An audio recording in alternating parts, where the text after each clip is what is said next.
La Red 102.1 presenta. ¿Aceptaste que te digan kamikaze y a tu equipo kamikaze? ¿Aceptaste? Claro. Un momento para compartir y opinar sin agenda. Un tema fundamental y que me parece marcó tu vida también, lo de tu hijo, ¿no? Ay, pero son las pruebas que... Sí. Con Reinaldo Romero. Bienvenidos. Sin agenda, ¿eh? Sin agenda, sí, un domingo en la mañana.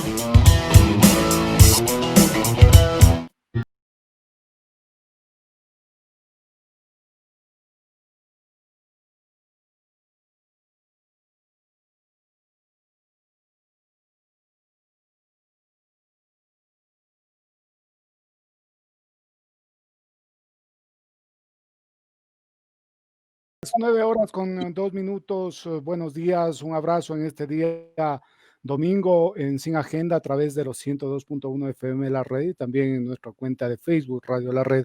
Estamos aquí para conversar estos 60 minutos de lo que más nos gusta, el fútbol, del deporte en general, siempre con el pedido a cada uno de ustedes, si están por salir, use la mascarilla, no nos queda otra alternativa, salir, mantener el distanciamiento social y lavarnos permanentemente las manos. Es el pedido único que lo estamos realizando cuando más podemos hacerlo, no queda otra alternativa. Seguimos leyendo, viendo esto de no hacer caso, ¿no? De irse de fiestas de grado. eh, no logramos entender el modo de actuar de mucha gente que simplemente hace que se complique la situación en cuanto al tema sanitario en nuestras ciudades, en nuestros hospitales, porque se satura y después no va a poder cómo atenderlo a usted, que decide, no, es una fiesta nomás acá entre amigos. El riesgo sigue siendo alto, sigue siendo muy elevado, aumenta el número de contagios en el mundo.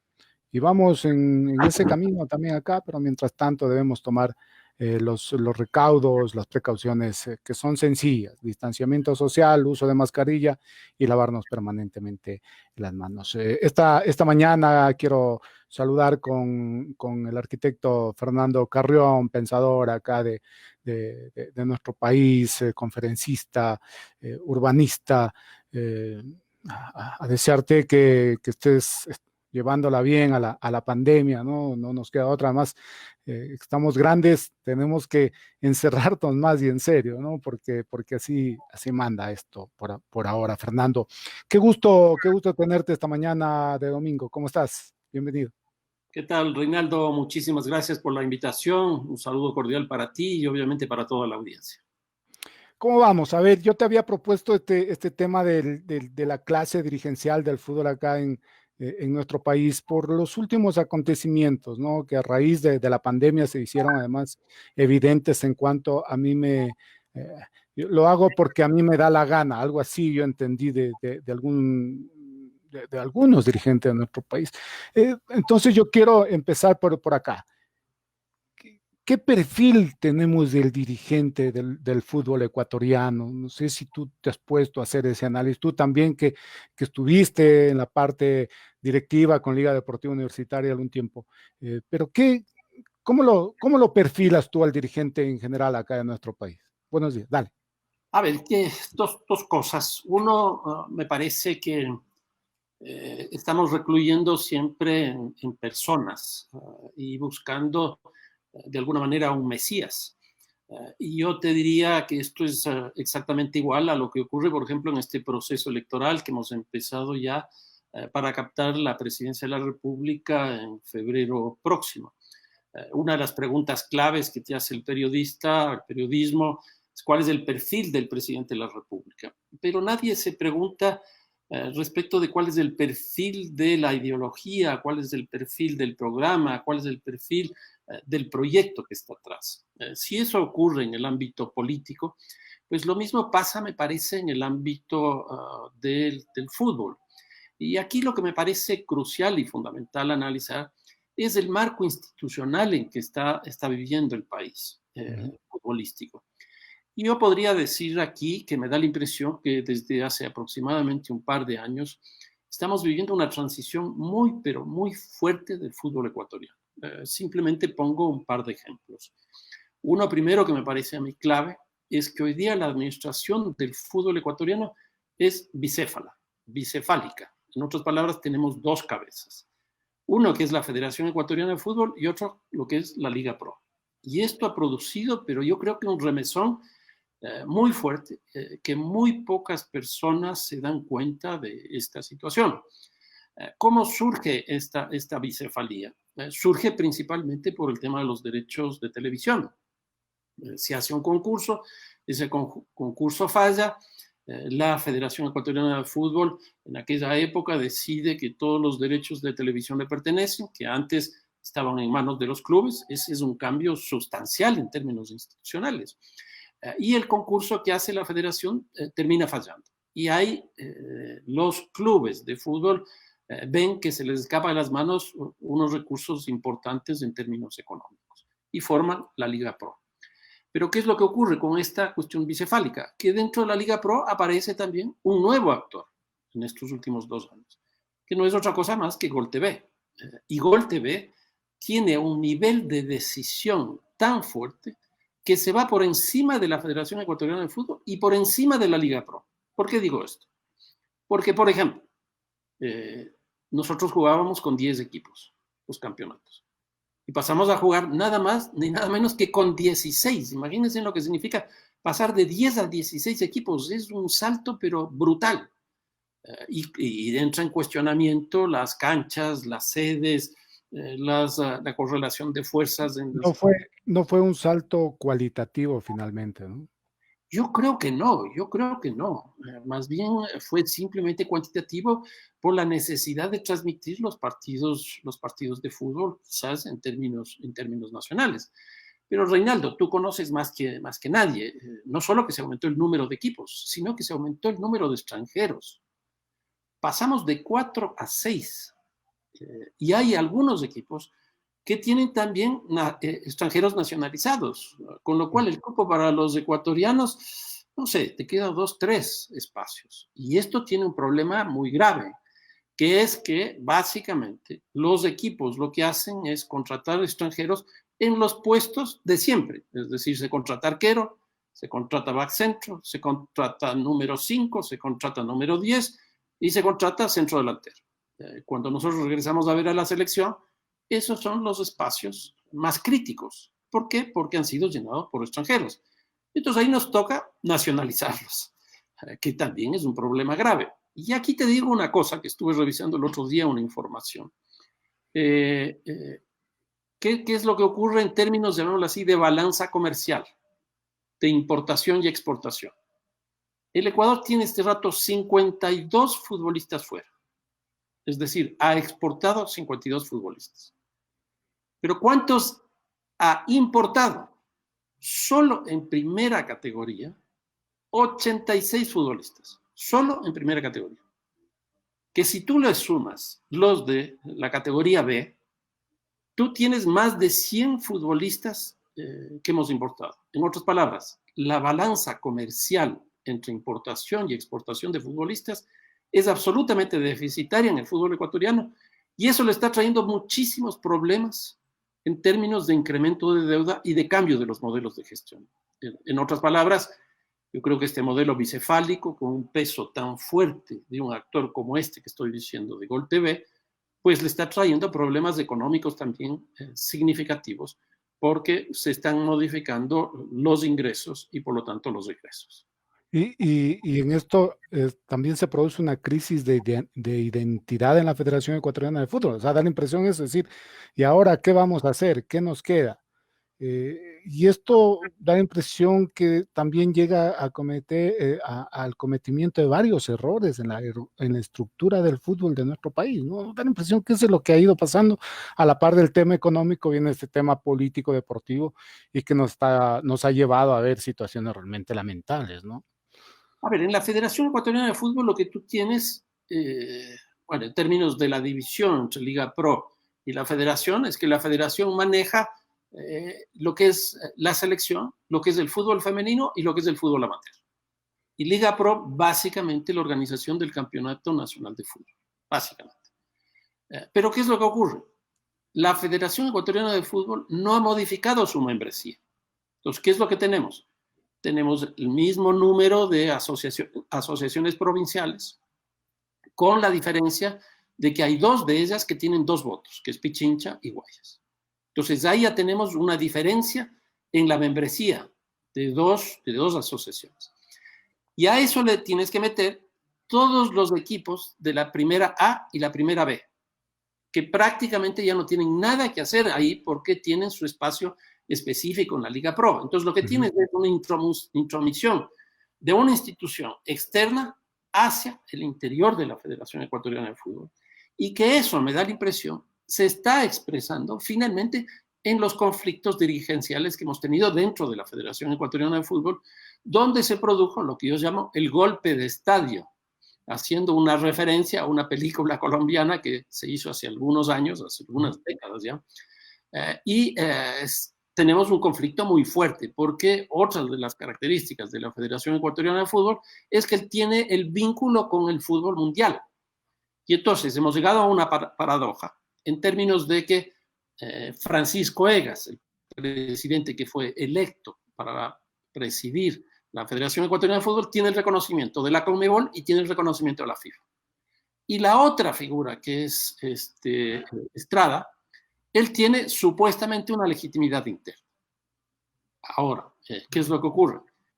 Si es que no se readecúan rápidamente y desde la perspectiva de Francisco Egas de este conflicto interno, lo que puede pasar es que el fútbol ecuatoriano no participe en los torneos internacionales, y aquí son básicamente los 2, los de clubes y los de selecciones. Y lo otro que podría ser incluso hasta más complicado es que todos los contratos que tienen de los derechos deportivos de los futbolistas, los clubes, también pueden perderse porque no son reconocidos por la FIFA ni por la Conmebol.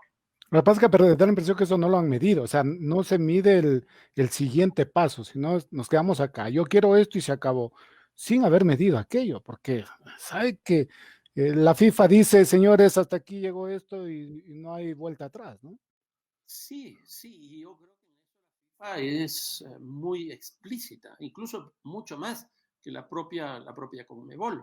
Incluso este grupo insurgente, llamémoslo así, hizo una denuncia ante la Conmebol y la Conmebol ya la rechazó. En otras palabras, ya se les quedó la última carta que tenían para jugar en términos internacionales. Entonces, yo creo que aquí lo que queda es básicamente un proceso de negociación para lograr que este reconocimiento internacional le dé a la actual directiva una legitimidad de actuación en el ámbito nacional, y de esa manera pues empezar ya a funcionar, porque ya los torneos internacionales están a la puerta, están prácticamente en septiembre que estarían iniciándose. ¿Cómo has visto la gestión de Francisco Egas? Yo creo que bastante errática, diría yo.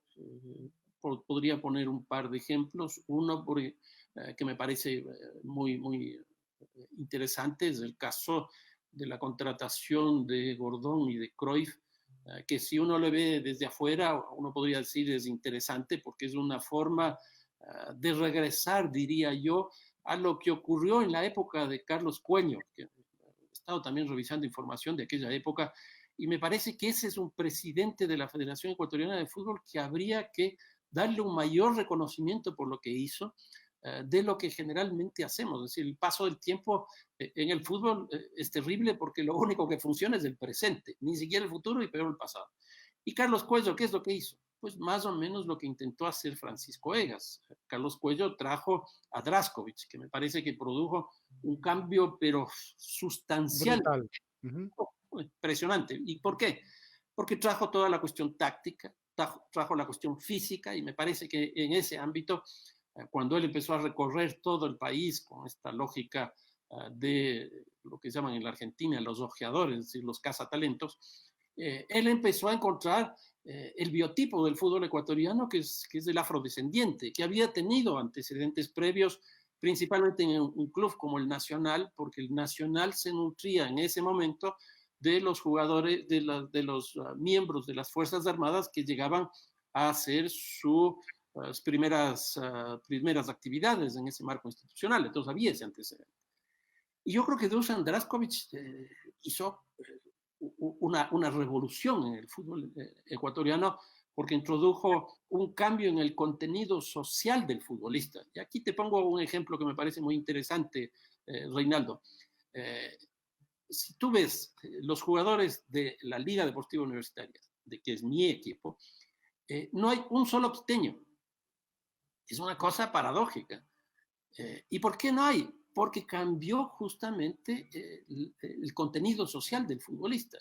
Si tú te pones a ver, en la década de los 80, bueno, no he visto todavía estadística, que la voy a revisar, la mayoría eran quiteños y eran de clase media. Dusan Draskovic lo que hace es que la mayoría, y esto ya es un dato que ya le he trabajado, el 74% de los jugadores de la selección nacional son afrodescendientes. 74%, es decir, la mayoría. Y entonces, ¿de dónde provienen ellos? Provienen básicamente de dos nichos. Uno Esmeraldas y otro Imbabura, básicamente del Chota. Y eso hace que la contratación de esos futbolistas se vaya hacia esas provincias y se vaya a ese contenido social. Y establezca que justamente en la actualidad, por la movilidad de la fuerza de trabajo, llamémoslo así, por la movilidad que tienen los futbolistas, hoy día la mayoría no sean del lugar en el cual nacieron, sino que sean el lugar donde están los mejores. Y eso me parece que es francamente muy importante. Y ese cambio también, Reinaldo, es muy importante, porque yo creo que ahí radica principalmente esa fuerza que tenía antes del regionalismo y el localismo. Porque tú defendías al jugador de tu equipo porque era de tu ciudad. Ahora tú ya no puedes defender al jugador de tu equipo porque es de tu ciudad. Porque además, después de la famosa esta ley Bosman de la década de los años 90, que cambió la lógica del pase por la de los contratos por derechos deportivos, hizo que la movilidad de los futbolistas sea muy grande.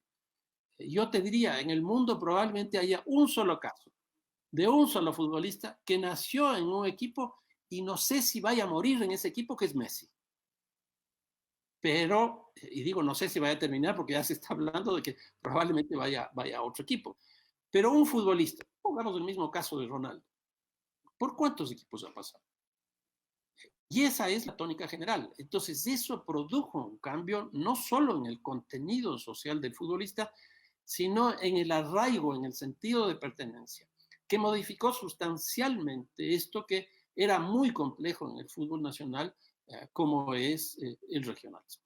Pero algunas cosas aún se mantienen, es decir, son irrenunciables, me da la impresión, en cuanto a regionalismo, ¿no? Es decir, los dos ejes metropolitanos, Quito-Guayaquil, parece que se seguirá marchando sobre el propio terreno durante mucho tiempo. Y aquí es esta contratación que realiza Francisco Egas, que tú la estabas señalando, y que terminó en nada, ¿no? Casi en un fiasco.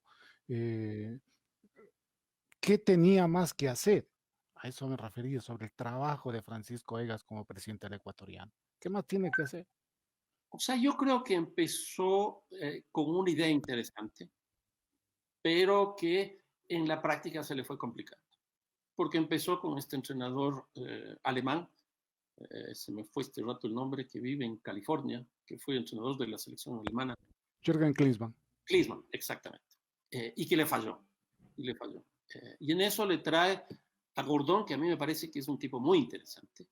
Antonio Cordón. Sí, pero que finalmente tampoco le funciona. Y sale con una frase, pero absurda, cuando dice que los ecuatorianos deberíamos sentirnos orgullosos de que Cruyff vaya a un club como el Barcelona. Es decir, le pone al Barcelona más arriba de lo que es un país.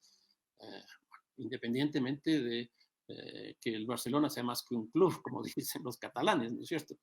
Pero me parece que eso fue una expresión de Gordón muy mala. Y en el caso de Cruyff, nos llegó al Ecuador prácticamente. O sea, vino, se presentó y después que se iba, que venía, etcétera, decidió irse por esta cosa del COVID a Barcelona y descubrimos que no se había ido a Barcelona, sino que se había ido a Israel. Y también descubrimos que no era una contratación a tiempo exclusivo, la de la federación, porque trabajaba en dos medios en Barcelona, el uno escrito y el otro en televisión, y que hacía eso permanentemente. Y el rato del rato agarró y se dio la vuelta y se fue. Yo creo que eso fue un error muy fuerte de la dirigencia encabezada por Francisco Egas, que me parece que aquí no se reconoció una cosa que también es bueno irse, remontarse un poco en la historia. Tú recordarás perfectamente bien, Reinaldo, el caso de Pacho Maturana. Pacho Maturana lo que nos dijo es, se juega como se vive. Y a mí me encanta eso. Pacho Maturana era un filósofo, era un tipo con una formación increíble, que incluso le dio al fútbol ecuatoriano en aquella época un estatus distinto, porque en esa época ser futbolista era ser vago, porque en vez de trabajar jugabas.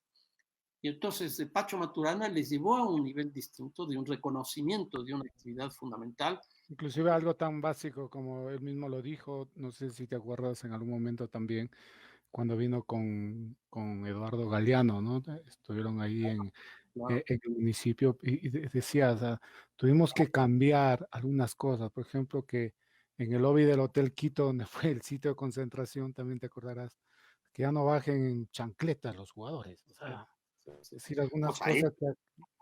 Eso es lo que hizo Pacho Maturana. O sea, fue también la segunda revolución, o parte de la de Dusan Draskovic, que la continuó.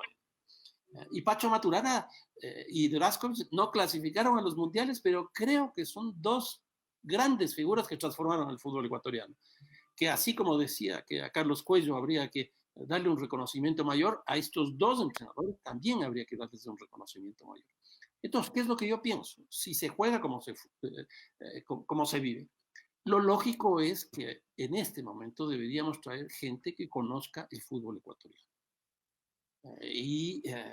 No solo es el tema de los estilos, el tema de la condición física, etcétera, sino también la idiosincrasia. El futbolista de la costa es distinto al de la sierra, el fútbol de Esmeraldas es distinto al fútbol del Chota, las coaliciones institucionales son francamente diversas, por ejemplo, el caso del Independiente con el caso del Barcelona, el caso de Emelec, el caso de Liga, son marcos institucionales totalmente distintos. Entonces yo creo que lo que necesitamos es un entrenador hoy día que conozca del medio y que tenga también su contraparte en una especie de Gordón. A mí me pareció esa muy buena la idea de Francisco Egas de contratar un equipo. Yo creo que eso es lo que hay que hacer. Un equipo que tenga en la parte deportiva, un entrenador, un director técnico con su equipo, obviamente, que hoy día son 5 o 6 por lo menos, y en el caso de la gerencia, de la administración del fútbol, también su propio equipo.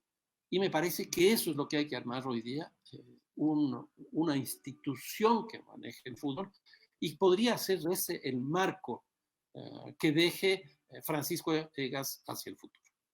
Y es como un tema de también resarcir alguna serie de errores que se han cometido, darle un golpe de efecto, ¿no?, a todo esto, con estas características que tú has dado. ¿Crees que sea posible? Lo vamos a saber más adelante. Vamos a hacer una pausa en este diálogo aquí sin agenda con el arquitecto Fernando Carrión, hablando de lo que más nos gusta, el fútbol también, hay que decirlo. Ya volvemos enseguida.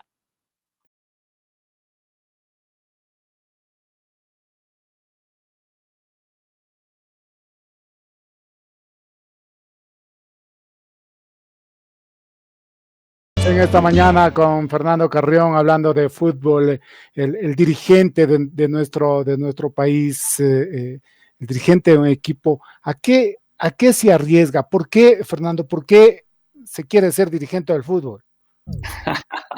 Buena pregunta. A ver, yo lo que creo es que a mí me parece que hay que retomar muchas cosas del pasado, de la historia. Al principio, ¿cómo eran los clubes? No había en absoluto, llamémoslo así, una división del trabajo. El hincha, el jugador, el dirigente, el entrenador era la misma persona. Y eso era básicamente de sectores medios o incluso de las élites cuando entró el fútbol a nuestro país, primero a Guayaquil y después hacia Quito. Y poco a poco se fue produciendo lo que diríamos de esta división del trabajo. Hoy día, ser entrenador, lo que hablábamos hace un rato, es tener, no sé, 7 o 8 personas, cada uno encargado de una cuestión específica. Uno, por ejemplo, es el director de orquesta, otro es el preparador de arqueros, otro es el preparador físico y así sucesivamente. Lo mismo ocurre en el ámbito médico. Teníamos antes, qué sé yo, el kinesiólogo, que era el que ponía el agua bendita y con eso resolvía todo. Hoy día es un equipo médico, y no solo equipo médico, sino que hay toda multidisciplinar, ¿no? Exactamente. Entonces, todo eso ha ido cambiando. Hoy día, ¿qué es lo que ocurre con los entrenadores en el caso del Ecuador? Los dirigentes. Los dirigentes en el caso del Ecuador son básicamente hinchas. Pero estamos viendo un cambio también ahí. Porque hoy día, por ejemplo, el caso del Barcelona ya no maneja un hincha el equipo, maneja un exfutbolista, que ese es un cambio sustancial. Y nosotros vemos eso que pasó en la UEFA, por ejemplo, en Europa, y que está pasando en varios clubes. Hoy día hay muchos jugadores que están exigiendo un espacio en los puestos dirigenciales. Pero esa doble condición de hincha o de futbolista también empieza a presionarse desde la perspectiva de los desarrollos tecnológicos, de la innovación que existe en el fútbol. Y ahí hay dos posibilidades: o que sigan siendo estos mismos hinchas o jugadores los dirigentes, pero que tengan gente especializada, y ahí es cuando empieza a aparecer el gerente deportivo, el director administrativo, etcétera, que son ya piezas claves dentro de un equipo. Por eso es lo que yo sostengo, Reinaldo, que más que pensar en el perfil de un dirigente, un directivo, lo que tenemos que pensar es en un equipo.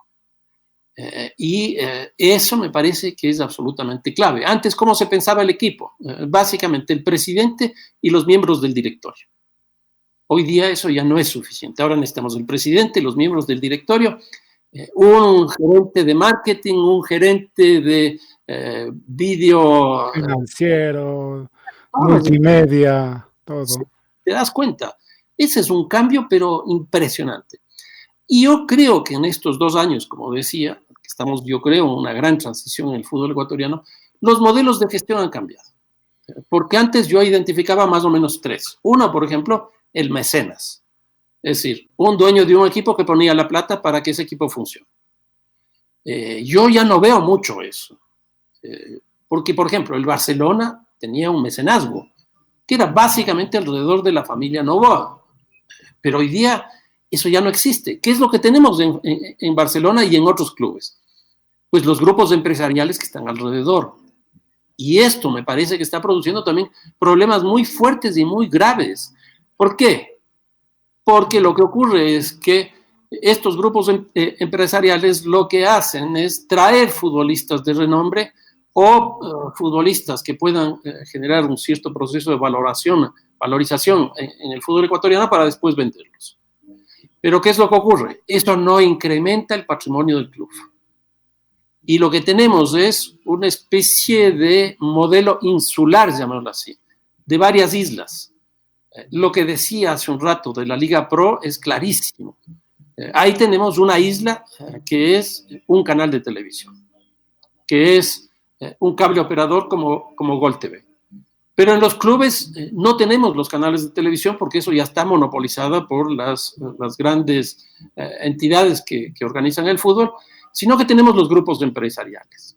Y eso incluso, según el Fair Play, no está bien visto, porque producen los problemas que estamos viendo. Y este rato nosotros tenemos en el Ecuador más o menos un presupuesto de este año, que ahora debe modificarse sustancialmente, de alrededor de $135 millones si sumamos los montos invertidos por los 16 equipos.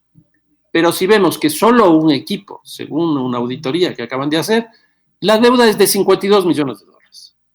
Es decir, casi el 38% de toda la estructura financiera que tiene el fútbol ecuatoriano. Yo creo que eso es algo que la Federación, que la Liga Pro, tendría que revisar e introducir con mucha fuerza el tema del fair play financiero en el fútbol ecuatoriano. Y que ojalá tenga asidero, porque estamos viendo esto de los famosos dobles contratos, que al final el futbolista es el que termina perjudicado. O sea, yo no puedo concebir cómo un jugador de selección que haya ganado $12,000 la temporada anterior, esté ganando 2,000 en su contrato registrado en Liga Pro y un supuesto pago publicitario por otro lado. Inclusive se ve un tema de evasión, o sea, una serie de cosas, pero que los propios dirigentes, por esto que ya estamos llegando a este punto, que los propios dirigentes se encargan de que así sea. ¿Sabe? Que no digan, a ver, un momento, yo te voy a pagar esto sobre esto y se acabó. Y los impuestos hay que pagarlos, porque si no pagamos impuestos nos convertimos en evasores y esto es un desastre. O sea, eso es lo que no logro entender, Fernando, en cuanto al dirigente. ¿Por qué hace esto? ¿Por qué lo hace? Porque yo creo que el fútbol ecuatoriano, el fútbol en general, no ecuatoriano, el fútbol se concibe fuera de los marcos institucionales de los estados donde funciona. Y aquí, quizás, por ejemplo, todo lo que estamos viendo alrededor del COVID es clarísimo. Hay algunos dirigentes y algunos equipos que no reconocen el mando, llamémoslo así, del COE nacional. Quieren ya salir a jugar, salieron incluso a entrenar, lo cual les produjo problemas de contagio de futbolistas. Entonces, no reconocen esos marcos institucionales de los países, ni tampoco reconocen todo este problema sanitario que estamos viviendo, porque se creen que el fútbol es una cuestión que está al margen. Y esto es absolutamente paradójico, porque, por ejemplo, respecto a la cosa jurídica, legal, etcétera, no reconocen la Constitución, no reconocen las leyes, y tienen 3 contratos, Reinaldo, tú debes conocer perfectamente bien, porque hay muchos futbolistas que tienen contratos en el exterior, porque les conviene que les paguen fuera.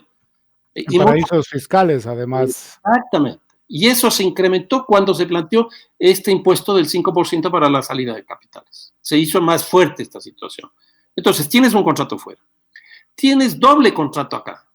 Uno frente a la Federación Ecuatoriana de Fútbol y otro frente a la institución de cobro de impuestos. ¿Por qué? Porque no se reconoce o porque se encuentran las maneras de no pagar. Y entonces aquí, por ejemplo, lo que se ve claramente es que hay ciertos equipos que no pagan impuestos.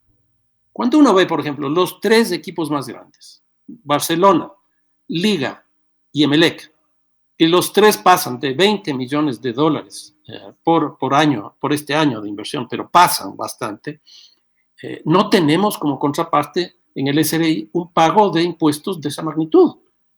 Incluso, y soy explícito, Barcelona y Emelec pagan infinitamente menos que Liga, pero infinitamente menos que Liga. Y cuando vemos las deudas que tienen frente al SRI, es decir, por no haber pagado los impuestos, la situación es inversa.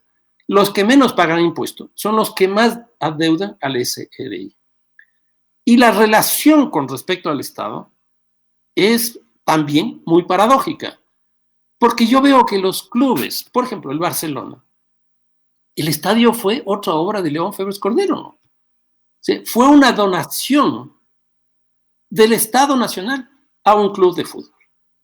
O el caso del Emelec, que es distinto, pero que es igual también, porque hay la remodelación del Estado de Capul, se hizo con un crédito del Banco del Pacífico estatal, y el pago de ese crédito se hace principalmente con publicidad de ese mismo banco. Cuando uno ve que estos recursos llegan así, y cuando uno ve que no se pagan los impuestos y que los impuestos son más bajos, yo lo que llego a la conclusión es que aquí hay un subsidio estatal para ciertos equipos y no hay respecto de otros. Y en esto se podría, porque tú estuviste cerca de aquello, explicar otra vez, por enésima vez, porque siempre hay el estadio de Liga fue construido sobre terrenos municipales y esto. ¿Cuál es la diferencia en relación a los otros procesos de Barcelona y Emelec? ¿Cómo fue el tema con la construcción del estadio de Liga, Fernando? No, muy distinto, porque no fue el gobierno nacional, sino fue el gobierno local que entregó efectivamente, si no me equivoco, eran 7 u 8 hectáreas en comodato a Liga Deportiva Universitaria, y después toda la inversión fue hecha básicamente por 4 bancos.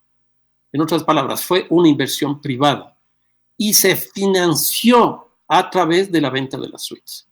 el esquema es totalmente distinto a los otros dos casos, totalmente distinto.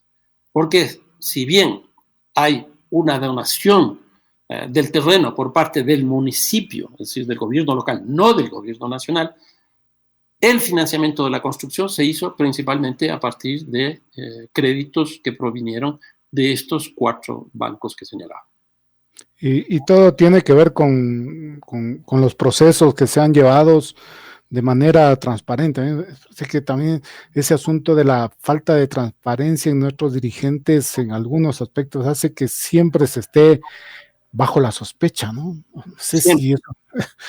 Siempre. Y yo creo que la gran crisis del fútbol ecuatoriano que se produce en los años 2014-2015 provino principalmente de la corrupción. Fue el famoso caso del FIFA Gate, que ahí se cae todo un marco institucional que teníamos, que era básicamente la Federación Ecuatoriana de Fútbol, y básicamente unipersonal, construido sobre la base de relaciones clientelares. Si tú votas así, te llevo al viaje y te doy los viáticos. Si tú haces de esta otra manera, te doy tal cosa o te doy una botella de whisky, dependiendo del nivel de decisión que sea. Todo ese andamiaje se cae. Pero no significa que la corrupción haya desaparecido. Hoy día mismo, cuando uno ve en la televisión cómo equipos de segunda categoría tienen un financiamiento de $4 millones, lo único que uno puede pensar es que hay lavado. Y no solo en el caso que hoy día está teniendo mucha relevancia, sino hay 3, 4 equipos que están en la misma situación.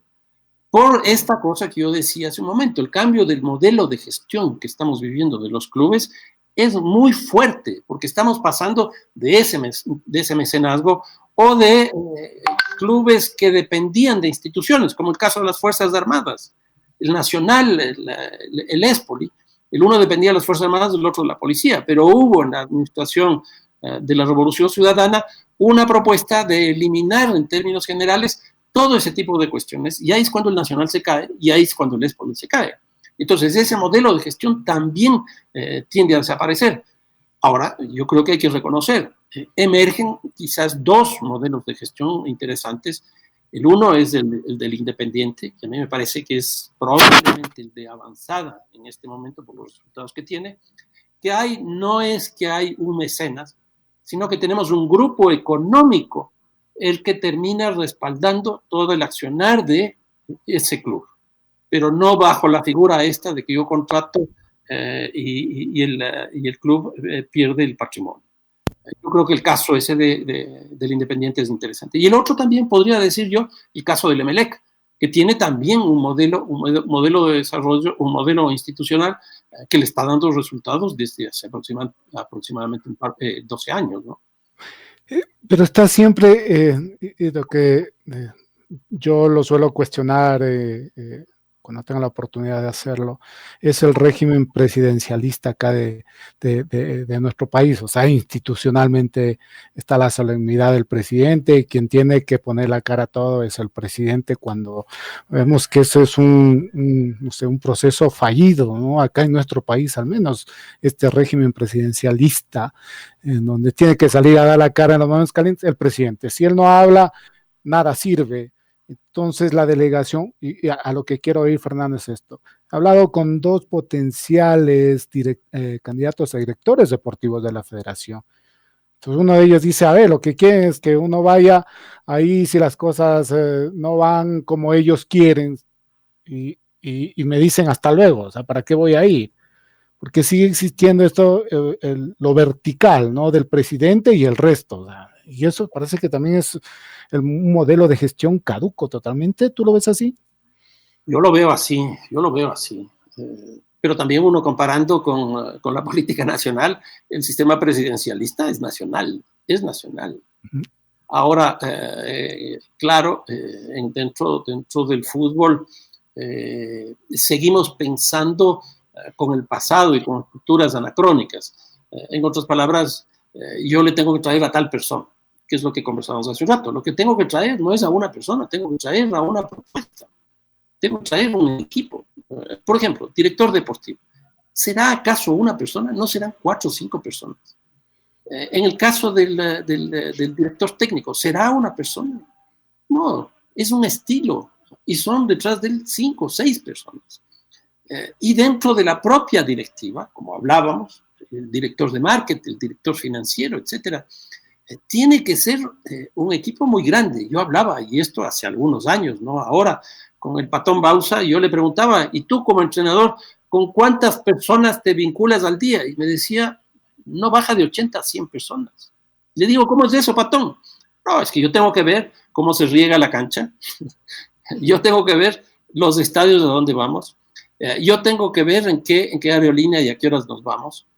Y si tú te pones a ver todo eso, son 100 personas. Entonces, el peor error que nosotros podemos hacer es contratar una para una cosa y otra para otra cosa. Aquí tenemos que ver estilos, tenemos que ver modelos, tenemos que ver características, y eso tiene que ser asumido por un equipo. Hoy día, por decirte algo, si tú no tienes dentro de la administración, dentro de la gestión de tu club, toda la tecnología del mundo, que eso es información por video, información de números, etcétera, etcétera, pues te vas quedando. Hoy día hemos entrado en la sociedad del conocimiento. Es la famosa Big Data, ¿no? De la que se está hablando, ¿no? Exacto. Mira, Reinaldo, yo tuve la oportunidad de estar en San Pablo, en el Brasil, cuando el Patón era entrenador del San Pablo. Y él me llevó a un cuarto, donde en esa época él me decía, este es el programa más importante y único que existe en América Latina. Aquí ya no necesitamos ojeadores. Le digo, ¿cómo es eso? Hay que ir a verles. No, aquí está toda la información. Me dice, ¿quieres ver un jugador? Le dije, a ver, y puse un caso del Ecuador, pensando que el Ecuador es el país más chiquito, más perdido del mundo. Y puse un ejemplo de un futbolista de liga. Y estaba ahí. Y tenías toda la historia, tenías la edad, el tamaño, la condición física, el número de pases, el número de goles. Bueno, una infinidad impresionante de información. Nosotros, Reinaldo, todavía seguimos contratando entrenadores con carpetas. Nosotros seguimos contratando futbolistas con carpetas. Hoy día el Big Data ya no es así. El Big Data es otra cosa. Nos enterábamos que Antonio Cordón estaba encaminado a aquello, que había dejado un paquete ya listo del trabajo, y creo que la Federación Ecuatoriana debería continuar, porque me contaba la anécdota un dirigente y dice, necesito saber de este jugador, un muchacho sub-17, un equipo de la provincia de Los Ríos, y Antonio Cordón le respondió, sacó los datos de ese chico, dice, aquí está, es mira. O sea, lo que tú hablabas, que hace 8 o 9 años, recién acá se lo quiere implementar porque no ha habido esto. Entonces, sí, esta innovación tiene que ir a la par del criterio del dirigente, que las cosas cambiaron, porque algunos dirigentes, me da la impresión acá, siguen pensando que él es el que lo va a hacer todo, ¿no? Sí, no, yo creo que eso es clarísimo, eso es clarísimo. Esto que estamos hablando de la contratación de futbolistas. Por ejemplo, cuando uno ve la categoría sub-20 de la selección nacional, que tuvo estos éxitos interesantes con Célico a la cabeza, de los equipos grandes prácticamente no habían futbolistas. Y yo creo que ahí los dirigentes deberían preguntarse, ¿por qué no? Porque la Liga no tiene, porque el Emelec no tiene y porque el Barcelona no tiene. Ellos contratan. Ellos están en la lógica de la importación. Poco o nada, además el proceso en formativas. A eso voy. Y entonces, a mí me llamó la atención, por ejemplo, que el Aucas tenga jugadores, un número relativamente importante en la selección. Que el Independiente tenga, eso no me llamaba la atención porque ese es su modelo. Pero de ahí, de equipos, incluso de la categoría B, tenía. ¿Cómo surgen esto? Ya no surgen exclusivamente de los torneos de las respectivas categorías. Surge de la tecnología. Y surge de medir cuánto salta, cuánto tiene resistencia, la velocidad, etcétera, etcétera. Todas estas cosas que tienen que ser medidas, que son cosas que hizo Draskovic en el año 95 cuando llegó. Y a papel, él a papel. Y a papel, y eso más. Es decir, hace 25 años.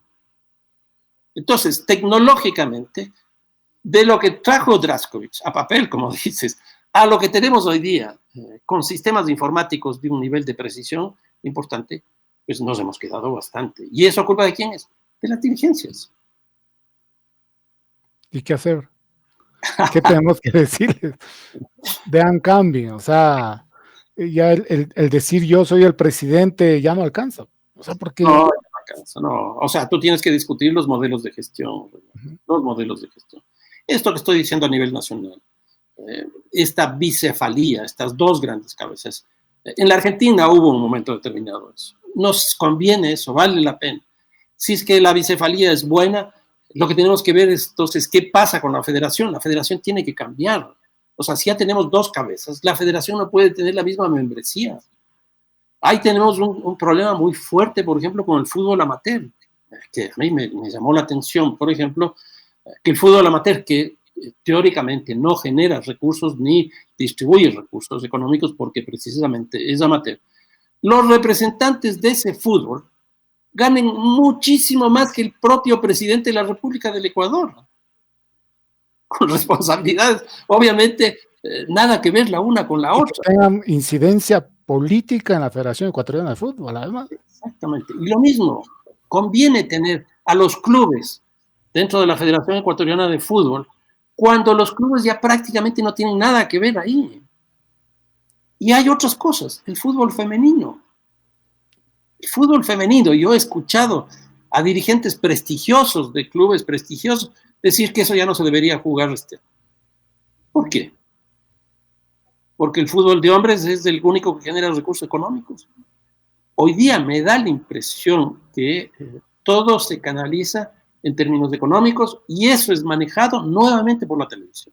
Nuevamente por la televisión. Estuve revisando unos datos que me llamaron poderosamente la atención.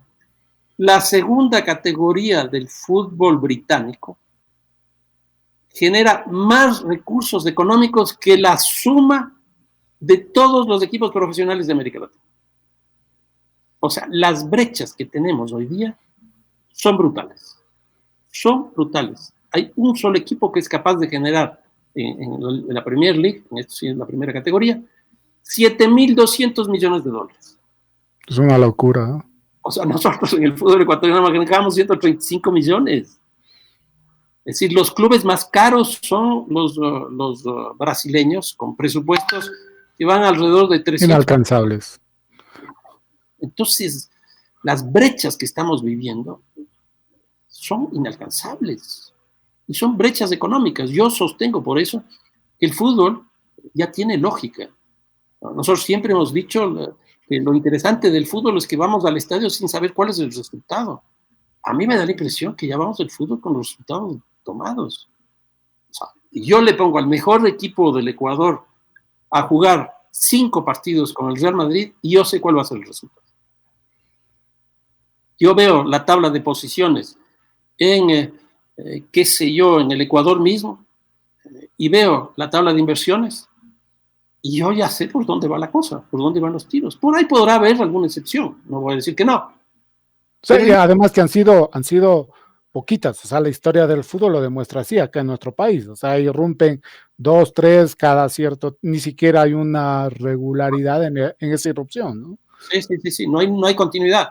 Y lo más grave es que se va reduciendo el número de equipos, porque hoy día lo que define ya no son los torneos nacionales, sino los torneos internacionales, por los premios que entregan. Entonces, ¿qué es lo que ocurre? Que eso también fue de la época del FIFA Gate, de la corrupción. Por ejemplo, mi equipo, la Liga Deportiva Universitaria, no recibió los recursos que debía haber recibido por premios, porque esos se repartieron entre los 10 presidentes de la Conmebol que terminaron presos. Los 10 terminaron presos.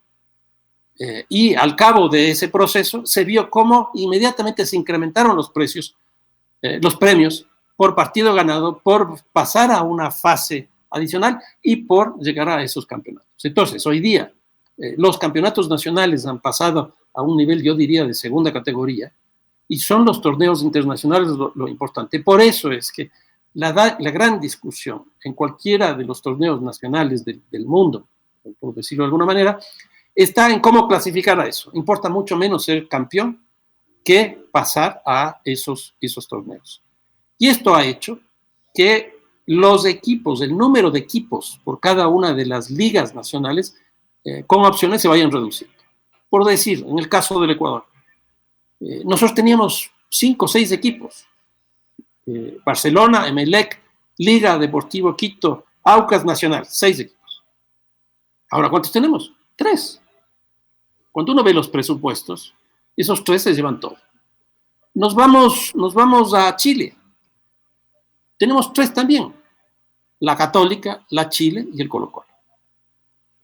Por ahí la Unión Española quiso aparecer con este grupo que lo quiso comprar a Calquito también y fue todo un fiasco, decir, pero no hay más, ¿no? No hay más. Y eso está pasando. En el Perú es exactamente igual. Ahí tienes 2, Alianza Lima y Universitario de Deportes. Sporting Cristal asoma de tanto en tanto. De vez en cuando aparece, y no te voy a decir, también te aparecen excepciones que confirman la regla, pero esa me parece que es un poco la tónica. Si nosotros no tenemos dirigentes que hagan el seguimiento de todo esto que estamos conversando, es decir, no se están ubicando realmente en las coyunturas del proceso de evolución de la globalización del fútbol. Y si eso no se entiende, nos quedaremos acá en la aldea nuestra. ¿A quién te gustaría a ti como director técnico? ¿Tienes ahí director técnico de la Tricolor? ¿Tienes algún nombre? Yo lo que diría es que deberíamos pensar en lo de Pacho Maturana. Se juega como se vive. Y eso nos debería llevar a que el nuevo entrenador de la selección conozca el fútbol nacional. Y aquí yo veo 3/4. Por ejemplo, y tienen nacionalidades distintas, que eso además es interesante. Por ejemplo, un ecuatoriano, Paul Vélez, que ha hecho un muy buen trabajo en el Macará y en otros equipos, pero equipos pequeños. Y yo he visto, Reinaldo, hice un cuadro desde que llegó Dusan Draskovic hasta que se fue por suerte Quintero, donde cada entrenador internacional que ha llegado le ha puesto un puesto relativamente expectante dentro del ranking mundial. Se va ese entrenador, entra un nacional y nos vamos al puesto 60, 65 como estamos hoy día. Que esa es una cosa que se muestra simplemente de forma estadística. Y esto respecto al discurso nacionalista que generalmente manejan los propios entrenadores nacionales. Entonces, uno es que es Paul Vélez. 2, me parece que el entrenador del Independiente es muy bueno. Ramírez me parece que es estupendo, es español, y lo cual puede dar continuidad a lo que ha venido haciendo Gordón, y no sé qué hizo Cruyff, porque no hizo ni siquiera una convocatoria, no hizo una lista de futbolistas, no nos dijo qué futbolistas iba a haber, nada nos dijo. Me pareció un entrenador mudo. Como alguien me dijo por ahí, ni siquiera hizo aquello de cobrar lo que tenía que cobrar. ¿En serio? No, conciencia de eso. Entonces, el segundo es Ramírez. El tercero me parece que es Célico, argentino. ¿Y por qué Célico? Porque tiene ya una trayectoria en el fútbol ecuatoriano y ha estado en la sub-20 y ha estado en la selección de mayores. Es decir, él conoce eso perfectamente. Y el cuarto, yo diría, Escobar, de la Católica, que nos ha mostrado también cosas muy interesantes.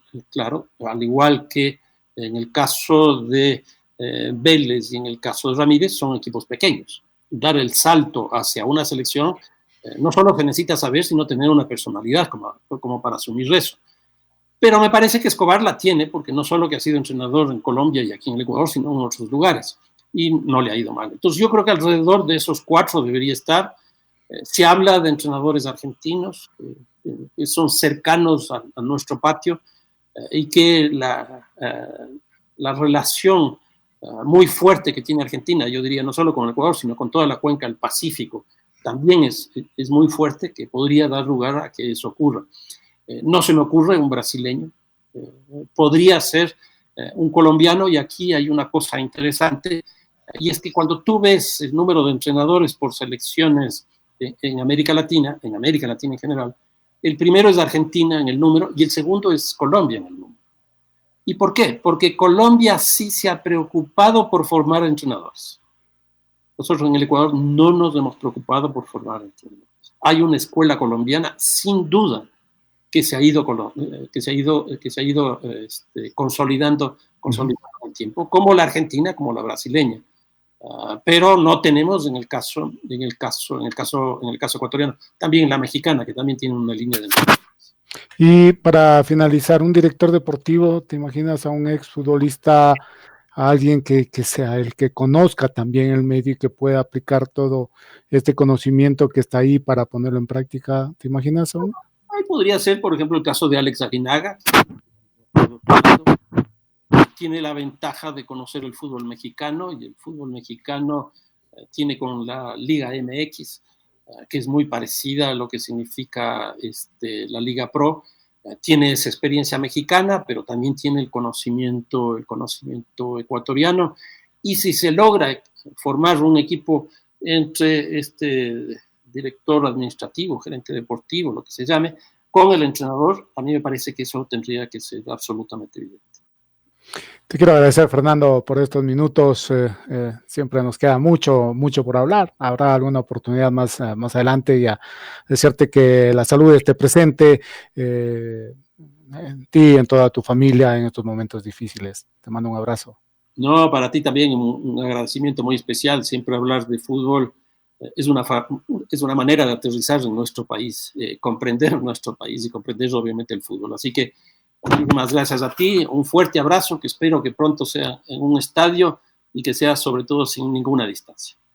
Muy amable, muchas gracias. Fernando Carrión estuvo esta mañana con nosotros aquí en Sin Agenda a través de los 102.1 FM de la red. Queremos decirles, ¿no?, que mantengan el distanciamiento social, usen permanentemente la mascarilla. Si va a salir, que sea por algo así, que sea estrictamente indispensable salir, no porque ya no aguanto estar acá. Vamos, tenemos que cumplir algunos procedimientos para que esta pandemia sea llevadera. Un abrazo grande, que la pasen bien el resto del domingo.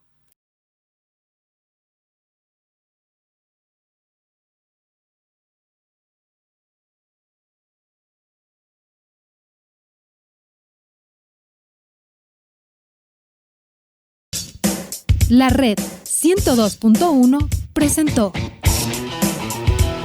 ¿Aceptaste que te digan kamikaze y a tu equipo kamikaze? ¿Aceptaste? Claro. Un momento para compartir y opinar sin agenda. Un tema fundamental y que me parece marcó tu vida también, lo de tu hijo, ¿no? Ay, pero son las pruebas que... Sí. Con Reinaldo Romero. Sin agenda, ¿eh? Sin agenda, sí, un domingo en la mañana.